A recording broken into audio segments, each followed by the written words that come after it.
Con Horacio Calderón, es su nombre, es un analista especialista en narcotráfico. Vamos a hablar de esto, vamos a hablar de Escobar, que tan de moda está con la serie. Bueno, sabemos que su familia vive desde el año 94 acá en la Argentina. A través de la historia de Chapo Guzmán descubrimos que también vivió un año en la Argentina. ¿Qué pasa? Que la Argentina es un lugar que recibe también a los narcotraficantes. De regreso, le damos la bienvenida a Horacio Calderón. Muchísimas gracias por acompañarnos. Él es analista, experto en narcotráfico. Estuvimos hablando un largo rato sobre esto en el bloque anterior y hablábamos de la Argentina como terreno fértil para los narcotraficantes, ¿no? Mencionábamos el tema de Chapo Guzmán, que se dio a conocer que estuvo un año viviendo en Córdoba, que extendió su red inclusive en el norte. También que desde el 94 la familia de Escobar vive en la Argentina y la verdad que está muy de moda el personaje, digo personaje va a ser una persona, ¿no? Escobar a través de la serie se está hablando mucho y sobre todo de lo que significó la creación del sistema de narcotráfico como lo conocemos hoy en día. Vamos a ir a un informe que tiene que ver con la historia de Escobar, así nos metemos en el tema y después vamos a ir a fondo con Horacio. Muchísimas gracias. Al informe sobre la vida de Escobar. La explosión narco en la Argentina, sumado a la repercusión mediática de una novela colombiana sobre su vida, volvió a poner en la superficie a Pablo Escobar Gaviria, jefe del cártel de Medellín y un cruel asesino. Yo soy primo hermano de Pablo Escobar. No había recursos suficientes para alivianar el hambre. Un día Pablo dijo una frase que me llamó demasiado la atención. Dijo, Jaime, hermano, pues en este país ningún rico ha hecho nada por los pobres. ¿Cómo se soluciona el problema de desigualdad en este país? Robarle a los ricos, hermano. ¿Qué oportunidades de empleo tenía? La opción de Pablo fue robar. Y de ahí para adelante habían cosas mucho más lucrativas, como el contrabando, como el narcotráfico. Todo el mundo estaba súper feliz porque Pablo era el capo de capos. El cartel de Medellín era un ejército de borregos, de ovejas dirigidos por un león. El león era Pablo Escobar. Voy a ganar en un día $50 millones. Era tanto el dinero de Pablo que la revista Forbes lo sacó como uno de los hombres más ricos del mundo. Su fortuna conseguida a base de exportar toneladas de cocaína a Europa y Estados Unidos se estima en más de $3.000 millones. Pablo Escobar Gaviria tenía dos caras bien marcadas. Por un lado, era un criminal despiadado y cruel, pero por otro lado, era una especie de benefactor de las barriadas más humildes de Medellín. A Pablo le interesaba la parte social. Fundamental, Pablo era feliz viendo que la gente fuera feliz. Yo lo viví desde mi infancia porque pues mi familia no tuvo unos recursos económicos importantes y vivimos dificultades como las que vive la mayoría del pueblo colombiano, entonces no somos ajenos a esos problemas, los conocemos profundamente y los entendemos. La plata de Pablo sirvió para dar educación, para dar vivienda. Y en ese tiempo del censo del basurero eran 700 familias. No sabía la miseria tan grande que había. Ningún gobernante se preocupó por él. De ahí nació la idea del barrio Medellín y Tugurios, que después se llamó Barrio Pablo Escobar. Mucha gente pobre vio en Pablo Escobar a un Mesías esperado. El hombre que regalaba casas, el hombre que daba oportunidades de trabajo. Ese pueblo pobre y abandonado a su suerte, del cual Pablo Escobar Gaviria se convirtió en su benefactor, fue el mismo que lo llevó a ocupar una silla en el Congreso de su país. Y eso sirvió para cuando él se lanzó a la Cámara, que la gente participara en favor de Pablo, y así fue como él llegó a la Cámara de Representantes. Y eso le dio 4 años de inmunidad parlamentaria. Les quiero decir que con el apoyo de todos ustedes aplastaremos los títeres y los muñecos políticos de trapo que fabrica la oligarquía colombiana. Pero también era desde donde salía la mano de obra barata para cometer sus crímenes aberrantes. A las 7:30 de la noche, un pistolero tiró del gatillo de una ametralladora Ingram y asesinó al ministro de Justicia, Rodrigo Lara.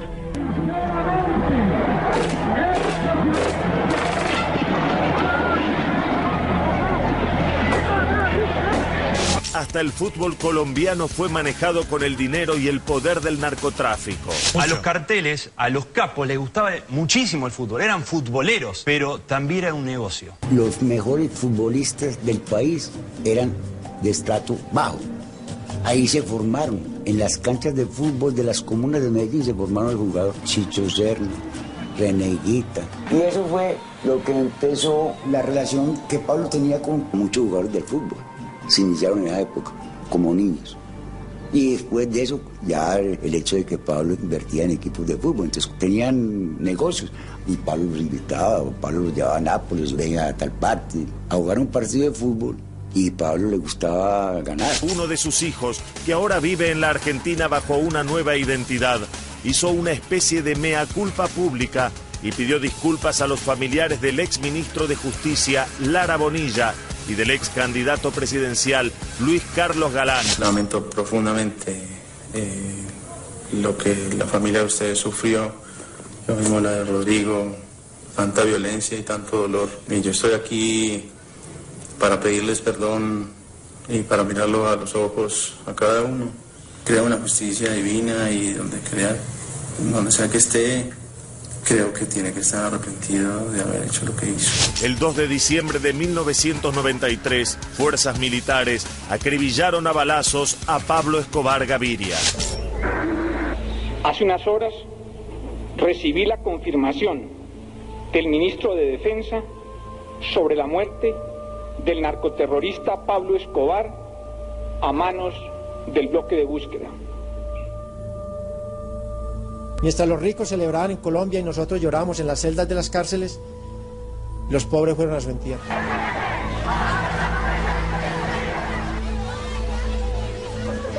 ¡Ay, Pablo, querido del alma! ¿Por qué te fuiste? ¡Ay, nos vas a dejar solo! ¡El barrio te lo regalaste!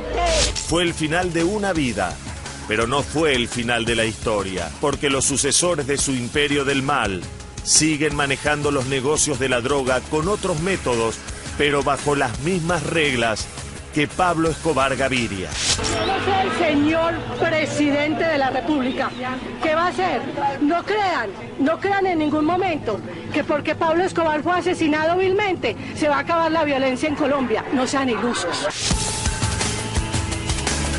Es impresionante la vida de Pablo Escobar. Horacio, uno realmente se queda sorprendido cuando ve la admiración, el apoyo del pueblo, ¿no? ¿Cómo logra conseguir eso, Escobar? Bueno, justamente aprovechando la ausencia del Estado frente a gente que realmente estaba atravesando estados de gran necesidad. O sea, se aprovechó de la marginalidad que había en Colombia, en algunos lugares de Colombia, debido a la falta de asistencia social, etcétera, por parte del Estado para hundir sus garras en esto, ¿no?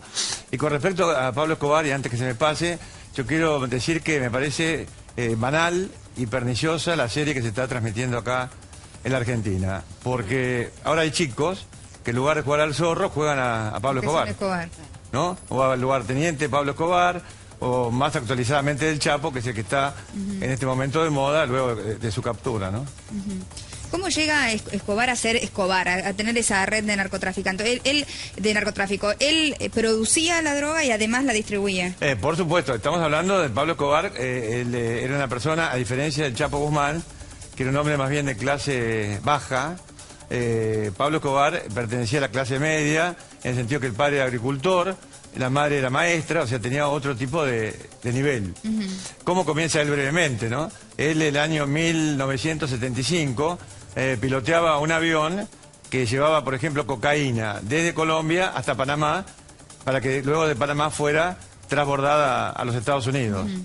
Y luego corrió la misma carrera del resto de los narcotraficantes más famosos, es decir, comienzan por la cuestión del cultivo, luego escalan posiciones y toman la distribución, los canales de distribución, y al final forman, luego de varios años, estoy hablando concretamente de Pablo Escobar, un cártel, ¿no? Que luego de la caída de ese, que es el de Medellín y el de Cali, desaparecen los cárteles prácticamente del mapa. ¿Por qué? A pesar de que se los sigue nombrando como tales, pero que no tienen la condición para ser llamados cárteles. El cártel es algo que tienen que tener la capacidad de poder imponer cantidad de un producto y el precio. Por ejemplo, el cártel de la OPEP, el cártel de la yerba, y ahora no es la que se fuma, sino la que tomamos. El cártel de Sinaloa que tanto estamos escuchando. Bueno, el cártel de Sinaloa en realidad no es cártel, es una federación, ¿no? De entidades criminales que lo componen, liderada por el Chapo. Continúa con un socio muy importante que seguramente pueda ser el sucesor, que se llama Ismael Zambada, alias El Mayo, y Juan José Esparragosa, son nombres que vamos a escuchar, alias El Azul.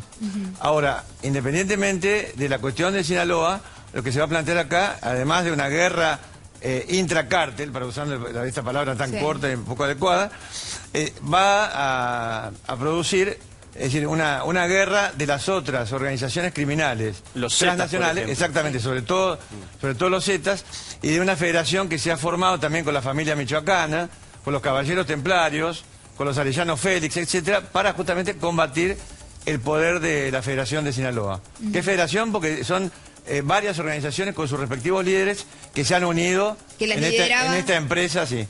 Se dice que la cantidad que producía y vendía en este momento Chapo Guzmán más o menos era el equivalente al punto máximo de producción de Escobar, ¿es así? Yo diría que Escobar, en cuanto a fortuna, llegó a amasar una suma mayor, si nos atenemos a lo que dice Forbes, en el caso de Escobar Gaviria, de $3.000 millones de ese momento. Sí. Claro. Mientras que Chapo Guzmán, estamos hablando a nivel cash, ¿no? Yo creo que mucho más. Personal de 1.000 millones. Pero fíjense que Pablo Escobar Gaviria llegó a contrabandear a los Estados Unidos con todo un sistema que tenía, terrestre, aéreo, semisumergible, etcétera. Por ejemplo, por día 15 toneladas de cocaína. Qué bárbaro. Para que ustedes tengan una idea de la magnitud del personaje. Ahora, estamos hablando, cuando se hace una diferencia entre quién era Escobar Gaviria y el Chapo Guzmán, es que a favor del Chapo Guzmán están los grandes avances tecnológicos y el surgimiento del crimen organizado transnacional después de la caída del bloque comunista, que no tiene fronteras.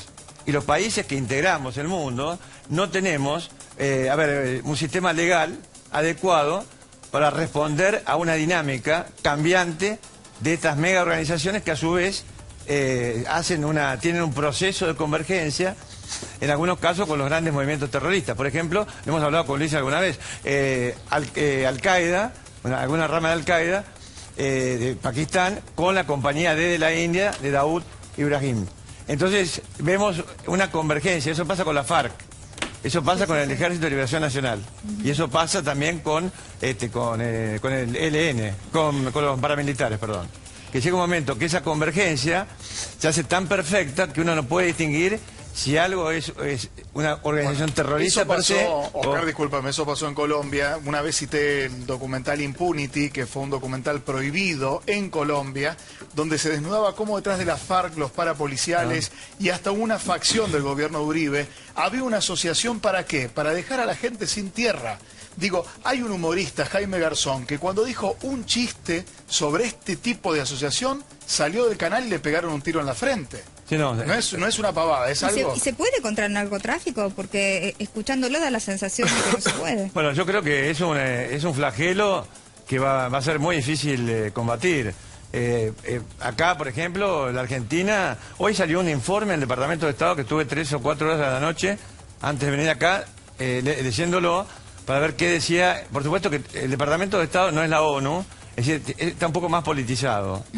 Pero en definitiva confirma lo que uno ha venido diciendo hace tanto tiempo, que la Argentina es un país de tránsito histórico. Estamos hablando de décadas. Lo segundo que es histórico es la exportación por contrabando, primero de precursores químicos tradicionales, tenemos el ácido sulfúrico, la acetona, el éter, etcétera, un montón de sustancias. Luego tenemos los otros precursores, que son la efedrina y la pseudoefedrina, con destino a México, de lo cual ya se comentó hace minutos acá en otro bloque. Además de todo esto, es un país refugio de narcotraficantes que vienen acá al país a descansar. ¿Por qué somos un refugio para ellos? Porque tiene las garantías que le da, es decir, la expansión de las redes de sus propias organizaciones, porque también tienen guerras entre ellos, ¿no? En colusión con las redes del narcotráfico local argentino, ¿no? Que por supuesto... Pero además se encuentran la manera de sortear las fronteras como para entrar... Estamos acá custodiados por policías corruptos, por funcionarios corruptos. Ese es un problema que se aludió acá y bueno, yo creo que hay que atacar. Es decir, la corrupción es yo creo que la columna vertebral que ha permitido en la Argentina... Eso le quería preguntar, Calderón, ¿hasta dónde avanzó el narcotráfico? Bueno, en Colombia vemos como Escobar avanza sobre el ejército, sobre el Congreso, sobre la policía. ¿Acá hasta dónde avanzó? Bueno, acá no se ha llegado a un grado, como decía a lo mejor Carlos Vilardo, ¿no? Decía que esto era la Colombia del 75. No, porque además la Argentina es un país de tránsito alternativo ante el bloqueo que produjo, por ejemplo, el Plan Colombia, que prácticamente impidió que por ejemplo, que la cocaína pudiera subir hacia los Estados Unidos a través del Caribe o a través del Istmo de Panamá, etcétera, ¿no? Entonces todo eso llega a México, esto produce todo un cambio de paradigma. Pero esos bloqueos a los envíos de cocaína produce rutas alternativas. Sumada a la gravedad de que ahora, por ejemplo, esto es de hoy, el Departamento de Estado confirma lo que yo comentaba el otro día en otro medio, que primero que Colombia, que era el país productor por excelencia y el primero en el ranking de cocaína, ha sido reemplazado primero por Perú, luego por Bolivia, frontera con la Argentina, no olvidemos, y tercero está Colombia. O sea que esto es de una gravedad inusitada, y yo creo, respondiendo un poco a la pregunta que me acaban de hacer, es que el narcotráfico está avanzando, sin descartar la provincia de Buenos Aires, por supuesto, donde después les puedo comentar algo. Pues yo intervine siguiendo una investigación que se hizo acá muy interesante, descartando el aspecto federal. Vayamos, provincias del norte que directamente tienen sectores tomados por el narcotráfico a través de la corrupción. Y lo hemos visto sin dejar de lado la justicia, los reclamos, en los desmanes que se hicieron en provincias argentinas en el mes de diciembre, ¿no es cierto?, donde realmente los núcleos, yo llamaría narcopolíticos, porque esto no es solamente hablar de narcopolicial, porque detrás de un policía a lo mejor hay un concejal, hay un gobernador, hay un alcalde, un intendente, como decimos acá, etcétera, ¿no? Entonces, yo creo que respondiendo a la pregunta... Según el diputado Solá dijo recién que no habían avanzado sobre el Congreso o sobre los funcionarios.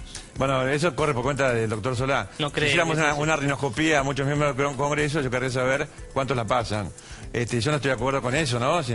Además hay una cuestión, tanto el doctor Felipe Solá como el doctor Alberto Fernández, ellos tuvieron, de alguna manera, un cargo público durante muchos años. Uno fue jefe de gabinete y el otro fue gobernador de la provincia de Buenos Aires. Ámbito geográfico o ámbito dentro de lo que es la estructura del Estado, que de alguna manera, existieron mientras este flagelo crecía en la Argentina. Yo no digo sin hacer nada... Horacio, me tengo que ir a la pausa, pero cuando regresemos de la pausa me gustaría hablar de cuáles son las zonas que están en este momento más afectadas por el narcotráfico, porque hablaste que no es toda la provincia de Buenos Aires, hablaste de lugares puntuales. Hablemos de eso y tenemos una segunda parte del informe sobre la vida de Escobar. Nos vamos a la pausa, ya venimos.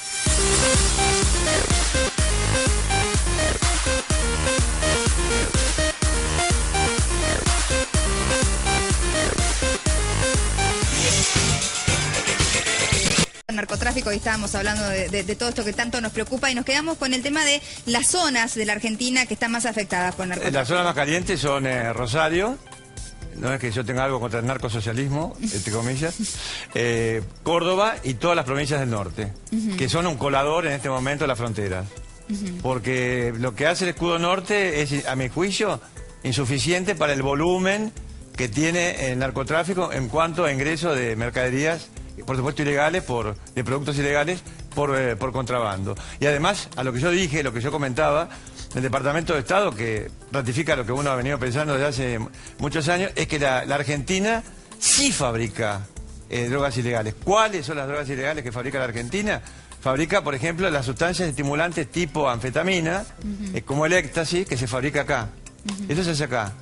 Y por otro lado tenemos el Paco, que acá no hay una fábrica de Paco, como dijo el doctor Felipe Solá, sino que lo que sucede es peor todavía, es que el Paco es un residuo de la elaboración. Lo que no se usa se hace el Paco. De la pasta base de cocaína al clorhidrato de cocaína, ese residuo alargado con vidrio en polvo. Por eso es un veneno tan grande. Es un veneno. Bueno, eso es algo que se produce en la Argentina como parte del proceso de elaboración de la cocaína, desde la pasta base hasta el clorhidrato final, refinado, de alta pureza, o como quieran venderlo, etcétera.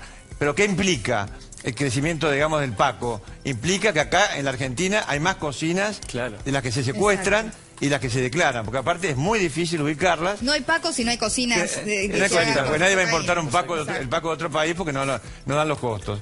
Entonces estamos realmente sumergidos en un drama que requiere la respuesta de una política de Estado y de una política gubernamental, ¿no es cierto? Y ambas, bueno, por supuesto, engarzadas, sea este gobierno, sea el gobierno que viene. ¿Por qué no está esa política de Estado? Bueno, no hay política de Estado porque no hay tampoco una visión homogénea de cómo encarar esto. No hay conciencia. Tenemos un juez de la Suprema Corte que habla de las macetitas con marihuana, o sea, está fomentando el consumo personal de marihuana.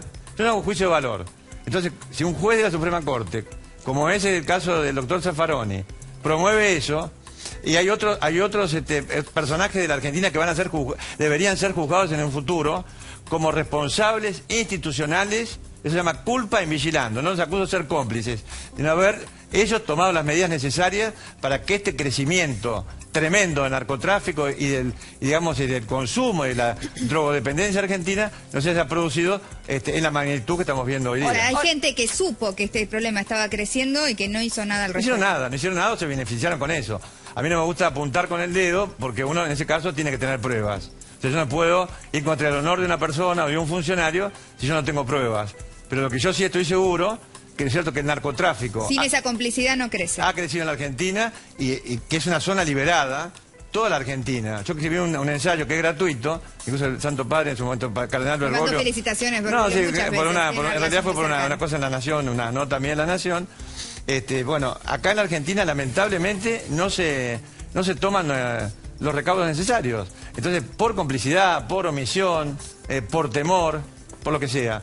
Pero yo creo que hay personajes de la Argentina que han tenido, la función de vigilar desde el Ministerio de Interior, desde el Ministerio de Justicia, acá en la Argentina y desde otros lugares, y no lo han hecho, y ahora algunos se llenan la boca incluso hablando de este mal al cual ellos de alguna manera prodigaron en nuestro país. Pero me imagino que también habrá gente que está intentando luchar contra este flagelo y recién nos contabas en La Paz, y me gustaría que lo hicieras público acerca de ciertos informes que hay de inteligencia, ¿no?, que se han hecho. Bueno, por ejemplo, un caso concreto me parece importantísimo es el que hizo la Intendencia de hace años de Malvinas Argentinas. Ellos han identificado los lugares con fotos, con nombre de las personas, la sustancia que se vende, todo esto en el marco de la jurisdicción de esta intendencia. Se fueron subiendo los informes, que yo los he tenido en mis manos, junto a un mapa, de toda la... Existiendo de eso, todo eso, no se hace nada al lo respecto. subieron a la gobernación de la provincia de Buenos Aires,